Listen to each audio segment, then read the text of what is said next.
Good morning. Thank you for joining me, Coach Michael, on your Monday morning. Last week, I talked about leaders and DISC assessments. This week, I'm going to talk to you about something that hit me pretty hard about a decade ago. Unfortunately, 10 years ago, about 7 months into building my business, I lost a brother to suicide. And it really took a toll on me. I was suppressing a lot of negative emotions and pain. And there was this one particular coaching call with dozens of coaches on a Monday afternoon where they begin the call with, what do you feel like expressing? We call it a WIFLE. And when they came to me, unfortunately, everything that I was suppressing came out. And I don't know what I said, but I'm sure it wasn't too inspiring. And one of the coaches asked to take me off the side on a separate call. And she asked me, she goes, Michael, do you feel you have to be strong, powerful, and in control for your family? And the answer, of course, was yes. And she asked me, can you be vulnerable and strong and powerful at the same time? No, it's impossible, because that was my mindset. She goes, well, if you're always strong and powerful and in control and have your act together, how can others that might be going through similar circumstances actually relate to you if you're always on your A game? I found it quite interesting.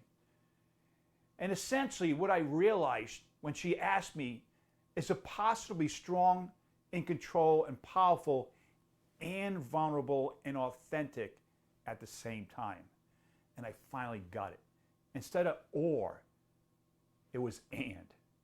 And I bring this up because it came full circle when I was sitting with these two young ladies who were taking a company over from their mom. And I felt that I just wasn't connecting with them.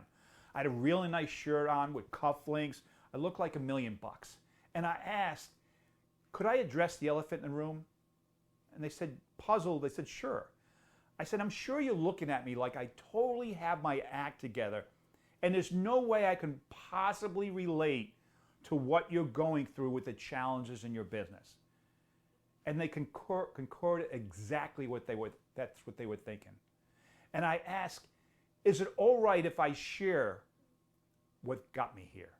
And I shared my story of all my adversity that I had to go through losing my brother and crawling and scratching back to get to where I was.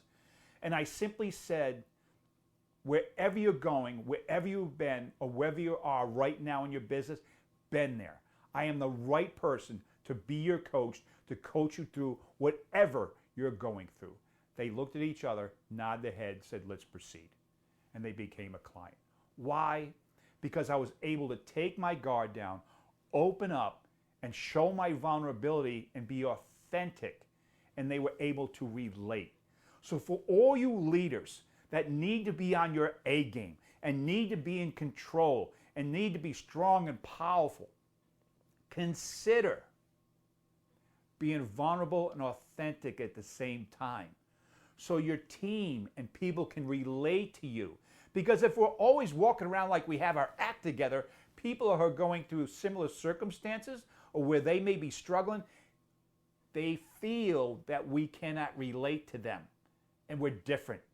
So when you take the strong and powerful and combine it with the authenticity and vulnerability that you've been there, that you struggled, that you fought through the fires to get to where you are, and you can be there for them as they're going through it, that's how you make connections and become a much better leader. Try it. It's worked for me. So remember, vulnerability is not a weakness. Vulnerability is power. Thank you for joining me, Coach Michael, on your Monday morning. I want to thank you for joining me, and I wish you a productive, profitable week, and I'll see you next Monday. Be well.